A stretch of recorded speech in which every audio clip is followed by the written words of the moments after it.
Jay-Z Cross of Douglasfield Baptist Church. As usual, it's a privilege and an honor to be with you one more Sunday. Today we talked about Bartimaeus when he was blind, sitting on a stoop. And at the word of hearing that Jesus was coming through town, he started yelling and screaming and saying, "Jesus, son of David." And he got Jesus' attention, and Jesus came to see about him. I just want everyone to go and be encouraged that Jesus is not too busy to listen, to know that he is always available. He would change his schedule just to meet your needs. I hope you get some encouragement out of this lesson today and apply it in your own life. This is Pastor Jay-Z Cross at Douglasfield Baptist Church, where charity is key. Thank you.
Excited that you have a God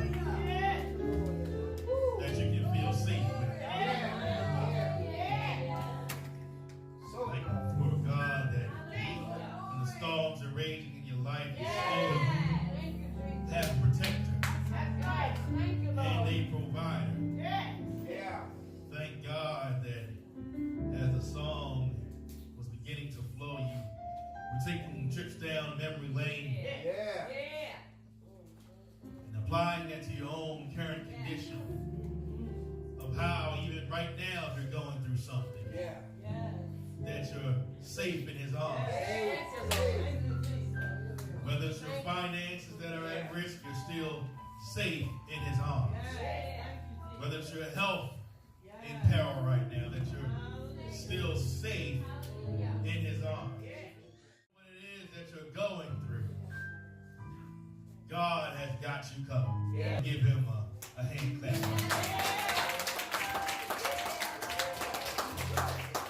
Give your miracle worker a hallelujah.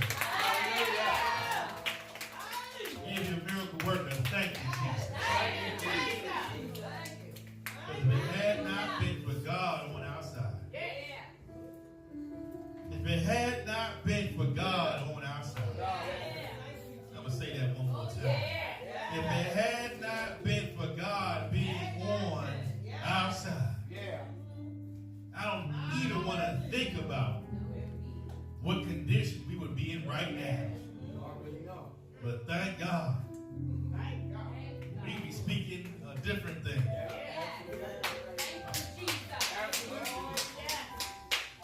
If he still had it in his way to be a pastor, I would have preached a couple of eulogies right about now. But thank God, y'all didn't hear me right.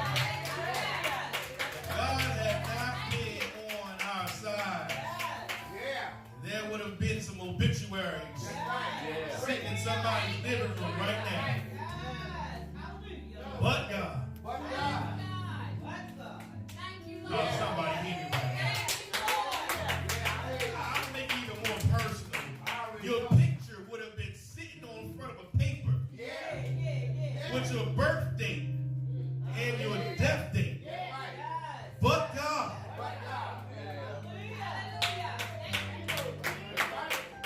If God had not been on your side, some of you would have been still having cancer in your body right now. Hallelujah, somebody. And if God had not been on your side, Some of you still would have been suffering from drugs and alcohol. Still shooting up, still smoking, still smoking. If God had not been on your side, some of you still would be molested right now, abused right now. If God had not been on your side.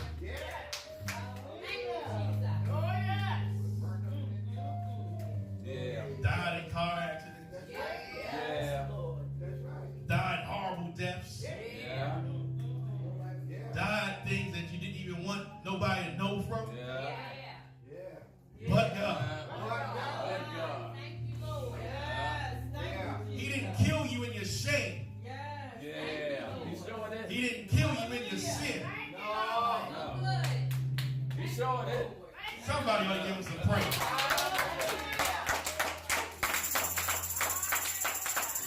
Because he had it in his right to take you.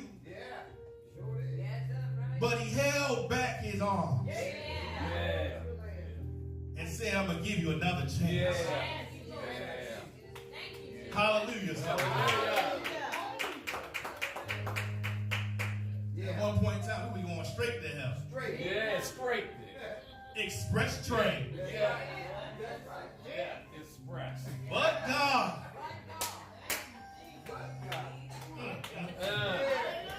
But God. Look past that time in our life and said, I can still use them. I can still change them. This is not the end. And he has changed many of our lives. And given us seconds and thirds and fourth chances. And we ought to praise him right now.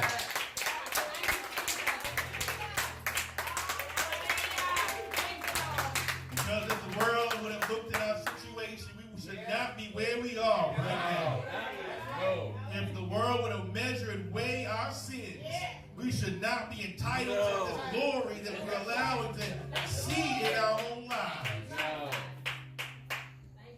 Giving us second chances in marriages, second chances in finances, second chances at children. God is worthy to be praised. I'm going to come out of Elder Moore talked even a little bit about this in her prayer today. Coming out of book of Mark. Around the 10th chapter. Starting at the 46th verse. 52nd verse. Amen. With his disciples and a great number of people, blind Bartimaeus, the son of Timaeus, sat by the highway side begging. And when he heard that it was Jesus of Nazareth, he began to cry out and say, Jesus, thou son of David, have mercy on me. And then he charged him that he should hold his peace. But he cried the more a great deal, thou son of David, have mercy on me. And Jesus stood still and commanded him to be called. And they called the blind man, saying unto him, Be of good comfort, rise, he calleth thee. And he, casting away his garment, rose and came to Jesus. And Jesus answered and said to him, What wilt thou that I should do unto thee? The blind man said unto him, Lord, that I might receive my sight. And Jesus said unto him, Go thy way, thy faith hath made thee whole. And immediately he received his sight and followed Jesus in the way. Blanket today. It's representing my cloak. If I had a sermonic text, as a lot of the pastors like to say, sermonic text, I'd be coming from, he's not too busy to listen.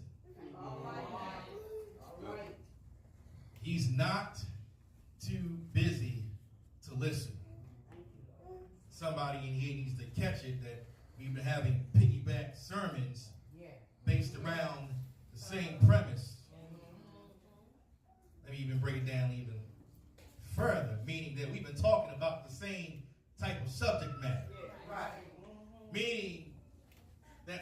in here believes that God's too busy to hear you.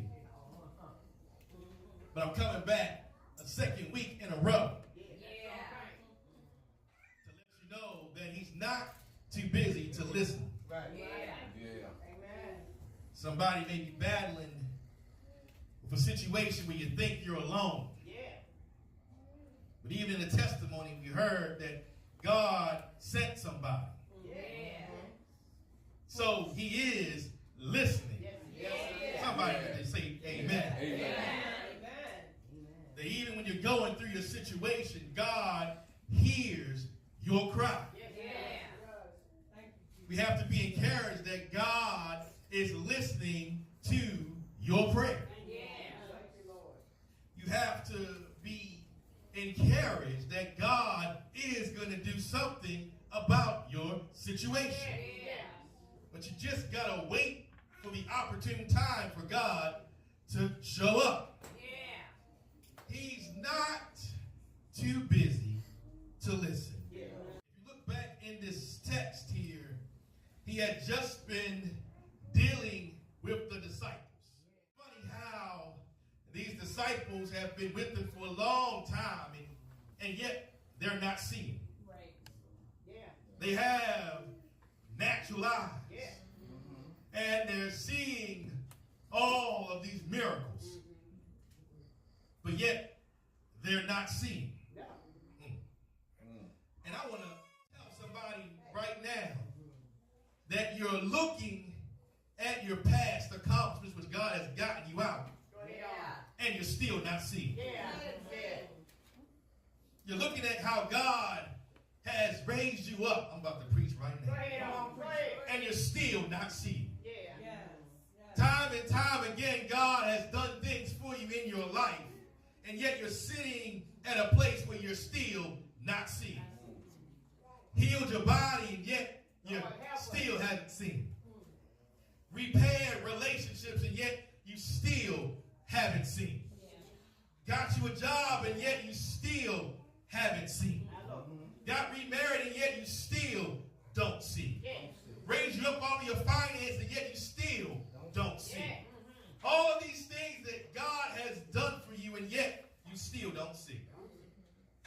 But I want to remind you, he's still listening. Yes, he is. And the disciples began to say, Lord, I want to sit on the right hand of you. Yeah, Lord, have mercy. They just, Lord. So that everyone can see who I am.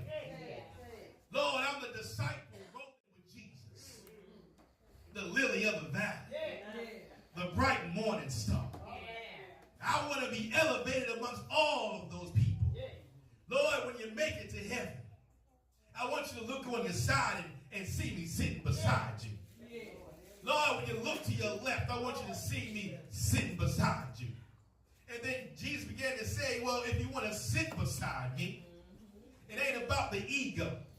It's about the service. You're not coming to be a server, to be served. You're coming to be a server. You're coming to make yourself humble in front of other folks and serve them. It's a slave to the cause. It's not a situation where you're being elevated. They were looking at Jesus as being the miracle worker. And they wanted to be on that level of showing the outward result of power. But not understanding the cost that it takes to be able to call upon the Lord and have him move in your favor. So he began to say that these people are seeing all of these signs.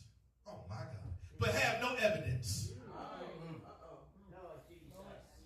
And by the time we get through this sermon, we're going to have a mini Juris Doctorate class. Meaning that's where lawyers go to get their education. No evidence. I'm about to preach real good. No evidence based upon the experiences of your life. But if you read what evidence means, evidence is the availability of the body of facts or information indicating whether a belief is true.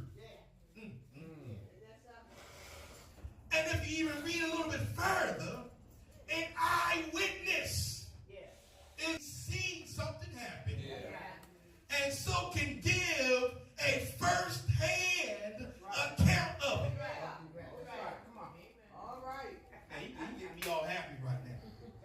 Because the world bases evidence on something that you can see. A first-hand account of something that you have witnessed. And in the court of law, an eyewitness is used to be a true fact. Woo! But then you have something called circumstantial evidence. I didn't move past where I wanted to go. But the circumstantial evidence is evidence in a trial which is not directly from an eyewitness or a participant and requires some reasoning to prove a fact. The public perception of circumstantial evidence is weak evidence. But the probable conclusion from the circumstances may be so strong that there can be little to no doubt that it adds to the vital fact. Meaning that it's circumstantial, but the story behind what you have just testified must be strong enough to make the story true. But in the court of law, it's harder to prove circumstantial evidence. And they look at a first eyewitness as being a stronger fact. Meaning that I seen it and I know that it happened. But in God, circumstantial evidence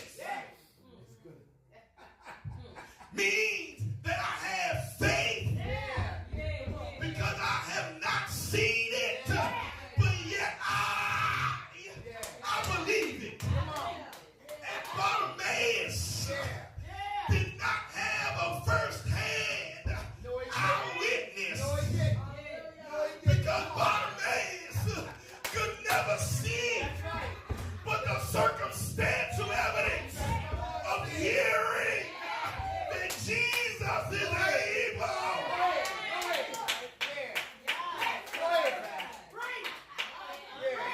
Somebody told me that he's able. I heard it on a grapevine that he's able. Somebody told me what he did. I can't attest to it for myself. That's good. Come on. But I believe it. And I believe it so strongly that it has become truth. And somebody in here needs to stop looking for an eyewitness and look in the circumstantial evidence that he is still able. I don't need to see it, but if I hear it, it has to become true.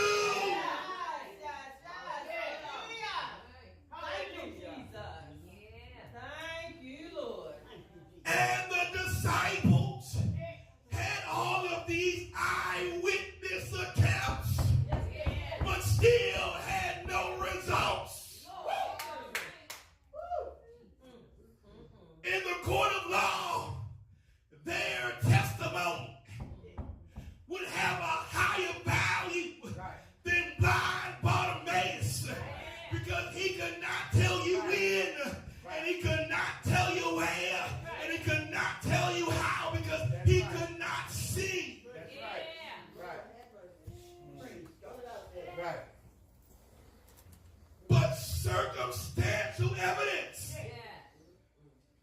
was stronger for blind Bartimaeus because he believed him at his word.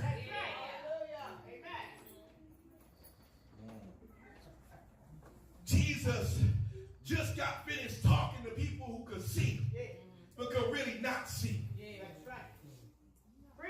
And it's funny because Jesus has everything lined up for you. And he knows the plan because he went to folk who just saw him and they fighting over who needs to be by his side. And then he runs into a blind man. Haphazardly? No, I don't think so. He purposely ran into somebody who could not see so they can teach folk who can see what it is to have some faith. As I was driving my car this week, God told me that faith is not built during the day. Faith is built at night. Faith is built when darkness is all around you. Faith is built in a dark place. Faith is built in a place where you're unhappy, but you're still holding on to God's unchanging hand. Faith is built when everything around you seems to not work for you, and still you're holding on to God's unchanging hand. Faith is built when you're racked in sickness and pain in your body, and you still say, God, you're still able. Faith is built when you can't put two pennies together, but yet you're saying, Lord, I'm about to go buy me something to eat and eat some. That's where faith is built.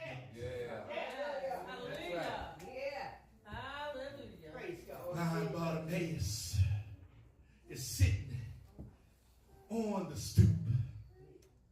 And it said that all that Bartimaeus had was a cloak. And we know during those times that you couldn't work when you blind. They didn't have blind industries. So all you could do is lay your cloak down and have people put money on your cloak. He slept in his cloak. His cloak was also the place where he put his money. Everything he had was on his cloak. The cloak also represents the things that you are covering up. And they got to a place where Jesus got to Jericho. All the eyewitnesses began to say, shut him up. Bartimaeus, shut up. But the circumstantial evidence of knowing the power of Jesus was strong enough to compel him to scream a little louder. Because what he's done has to be true. And it's something how someone who never saw Jesus do anything still believed more than the people who could see him do his miracles. And he began to cry out as though, you are my only chance. I can't miss you right now. Lord, if you just stop and listen to me right now, Lord, I know that I will be able to see again. And I want somebody to know that Jesus is not too busy to listen to you. Jesus is not too busy to stop what he's doing and see about your need. Somebody, he needs to know that God will stop whatever he's doing just to see about what pain you're going through. He will stop what he's doing just to see about your finances. He will stop what he's doing just to tend to his people.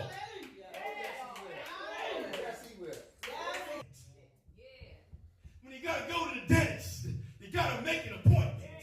When you're trying to go get your nails did, you got to get an appointment. When you got to go get your hair done, you got to make an appointment. But somebody in here needs to know that when you're making an appointment with man, you got to get on their schedule.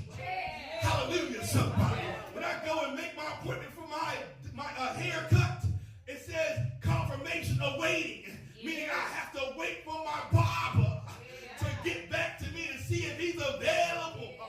To be able to cut my hair. And sometimes, church, I pick the wrong time, and he's too busy to see me, and he tries to send me a follow-up time to see when it fits his schedule. Hallelujah, somebody. But somebody needs to know that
He had an urgent appointment.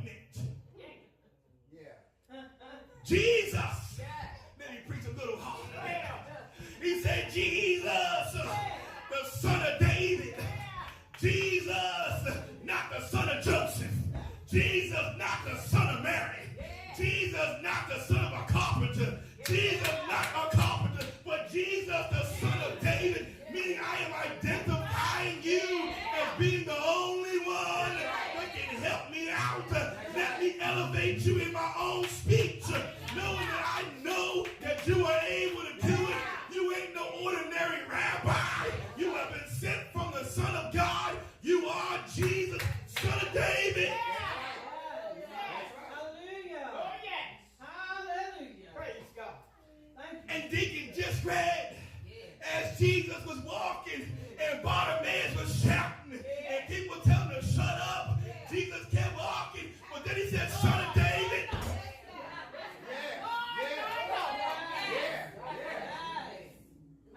He said, son of David. And he caught his attention because he called him by his name.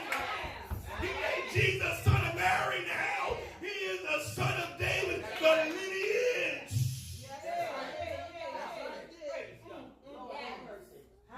And he caught Jesus and he stopped. I'm telling somebody, Jesus will stop for you. And let me tell you, he was on his way to do something, but he's not too busy. He's not too busy to stop and listen to you. He said, Bartimaeus, what do you want from me? Lord, Lord Jesus. And he's asking somebody right now, Yes, he is. what do you want from me? But you first gotta call him by his name. Somebody got to hear me right now. There are people who's got the same name Joseph. There are people who got the same name all over the world. But when you begin to identify with them even more specifically, like he said, Jesus, the son of David, there ain't no other son of David that can attest to that same identity. And he began to call him out amongst all of the people. And God wants you to call him out.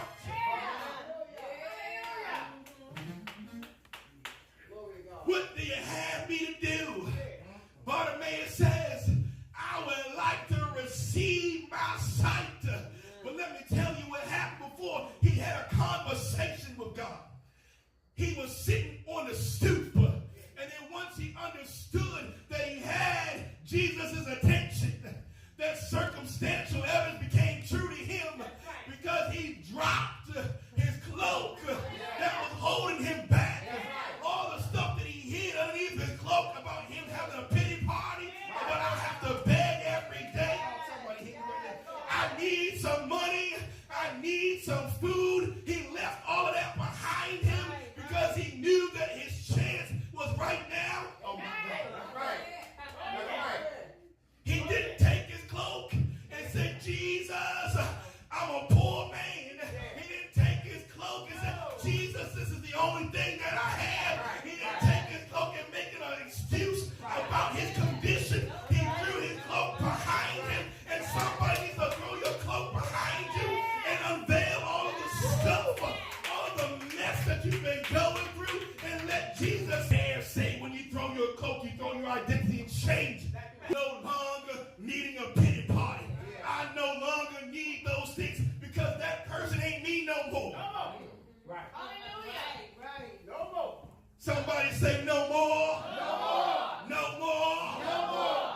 You leave that cloak behind you. And he ran naked, running to Jesus, not caring about who said what, not caring about who talked about him, not caring about who said what about. I need my healing. And right now, God got God's attention, and he stopped. Oh, yes, he did. Glory to God. How many of you know that God has stopped for you before? Oh, yeah.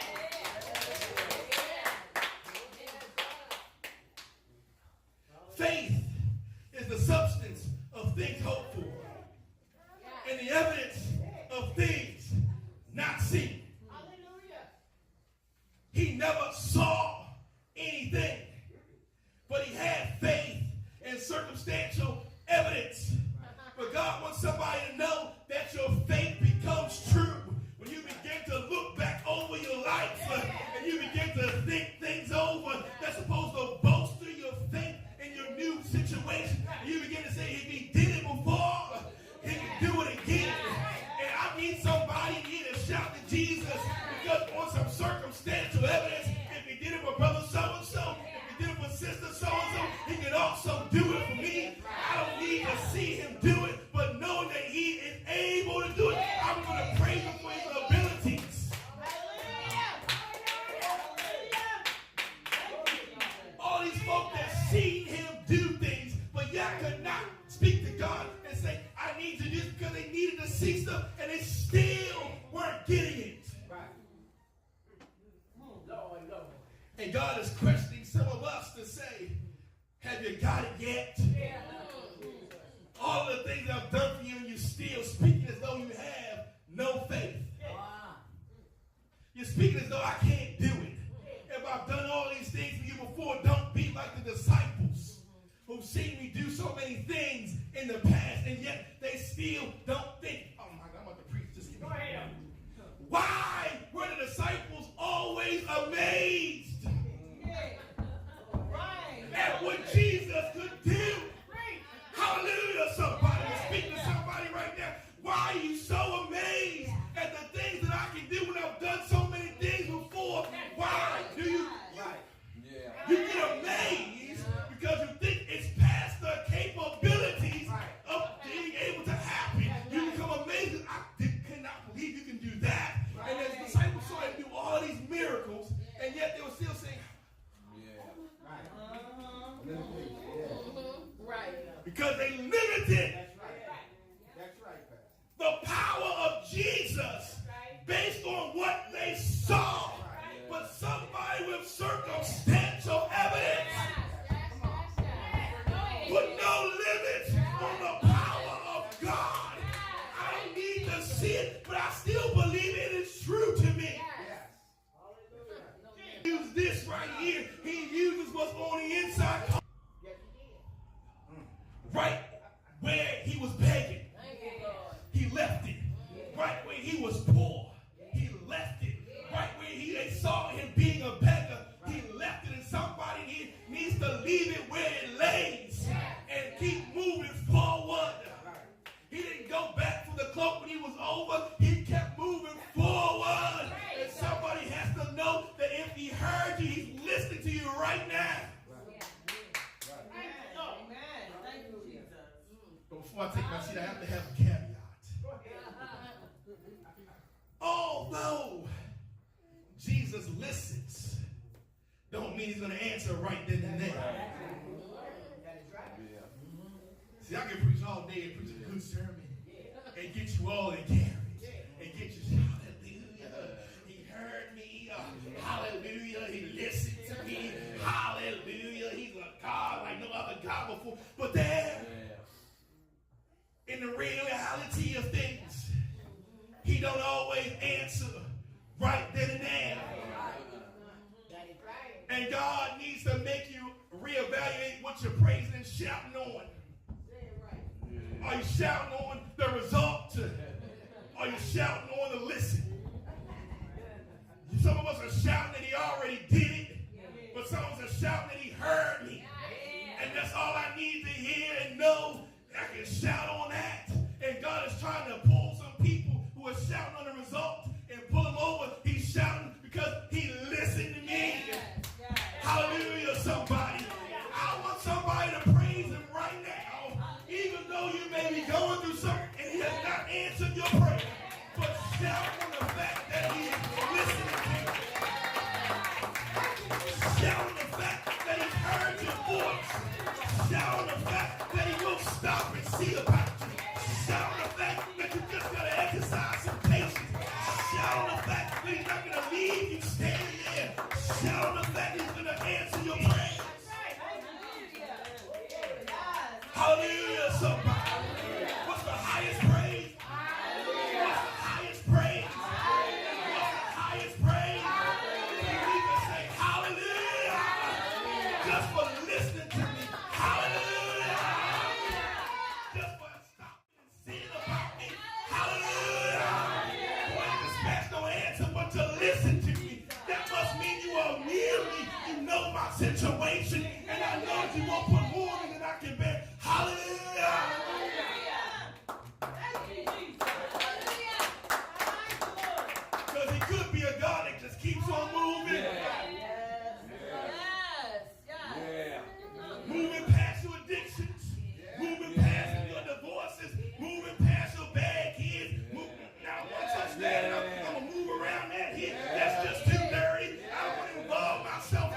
he stopped. Hallelujah. I was shooting up, but he stopped. I was drinking, but he stopped. I was lying, but I stopped. I was fornicating, but he stopped. Thank you, Lord, for stopping.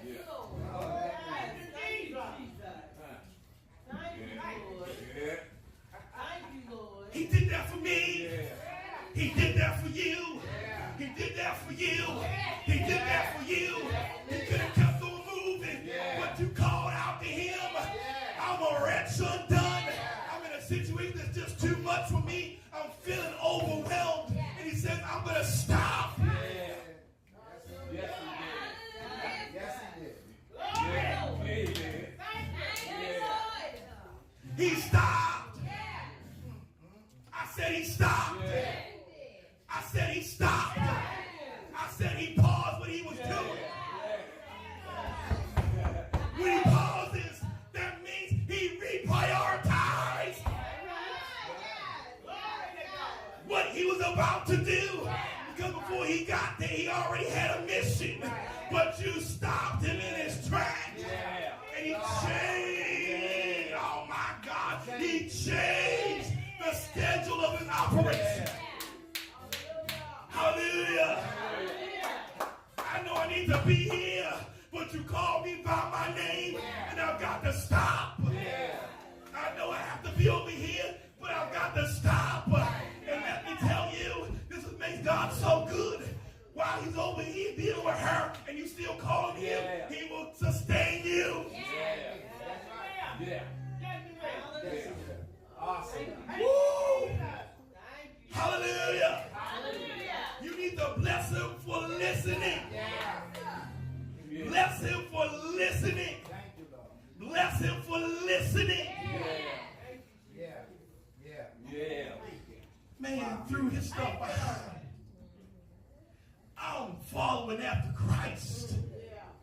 I don't need to see all of these things happen. All I need to do is hear what he can do.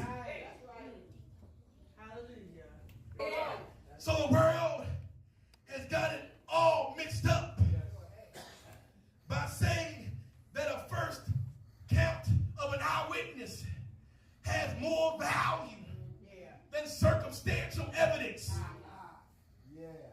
The world has got it all messed up by saying I need to see something physical, tangible, and I can put my hands on it to have value. God has value not in what you can see and touch. He has value about what you can believe. And the key point in circumstantial is it is weak. Because it can't be seen. Woo, I'm about, woo. But what makes it strong is the way you believe it. And what makes it strong is the way you convey it. And what makes it strong is the way you attach yourself to what you believe in your head. And what makes it strong is when you deliver what he's done for you in the flesh. You make it have life.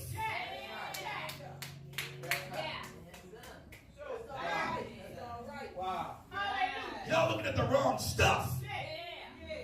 Look at his circumstantial evidence. The man followed Jesus. And then he became a testimony. How is it that he can be healed and been blind all his life?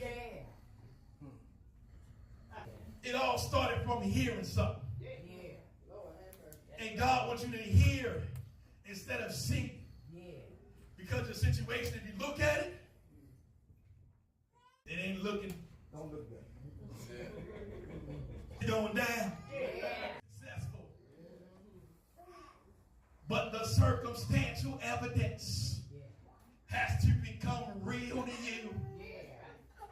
So that when you speak to God, you speak in faith, not seeing it happen, but knowing within yourself that I know no matter what, Lord.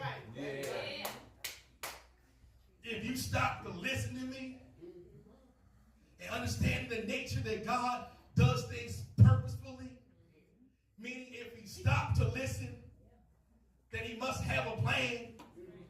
And even though his plan is not unveiled to you right then and there, he still stopped to listen. That must mean that he is going to deal with your situation. But it may not be on your time. But know that if he's in control, it will be the right time. So take your cloak off, church. Stop holding back those things that are holding you back. Unveil all of your mess to God and see what he do. I just wanted to come and remind you to tune into us on Throwback Thursdays. Always stay tuned on your YouTube channel because we always go back in time just to give you a new word. You never know when you need it next. Thanks for listening. Can't wait to see you next time.